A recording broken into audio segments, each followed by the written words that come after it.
Paris Olympics 2024లో భారత్కు తొలి పతకం దక్కింది. మహిళల షూటింగ్ విభాగంలో కాంస్య పతకం సాధించి భారత్ తరపున బోణి కొట్టింది మునుబాకర్. 10 మీటర్ల ఎయిర్ పిస్టల్ షూటింగ్లో మునుబాకర్కు బ్రాంజ్ మెడల్ దక్కింది. ఎయిర్ పిస్టల్ సింగిల్స్ లో 20 ఏళ్ల తర్వాత మనుబాకర్ రికార్డు సాధించింది. 221.7 స్కోరుతో ఫైనల్లో 3వ స్థానంలో నిలిచిన మనుబాకర్ భారత్కు కాంస్యం అందించింది.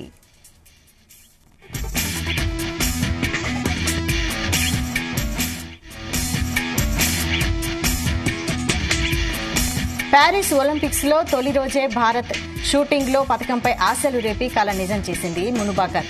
10 మీటర్ల ఎయిర్ పిస్టల్ మహిళల క్వాలిఫికేషన్ లో మనుబాకర్ అదరగొట్టింది. 580.27 స్కోరుతో 3వ స్థానంలో నిలిచి ఫైనల్ కు అర్హత సాధించింది. టాప్ 8 లో నిలిచిన వారు ఫైనల్ 4 కు అర్హత సాధించారు. ఇలా ఎయిర్ పిస్టల్ సింగిల్స్ లో 20 ఏళ్ల తర్వాత ఫైనల్ చేరిన భారత షూటర్ మనుబాకర్ రికార్డు సృష్టించింది.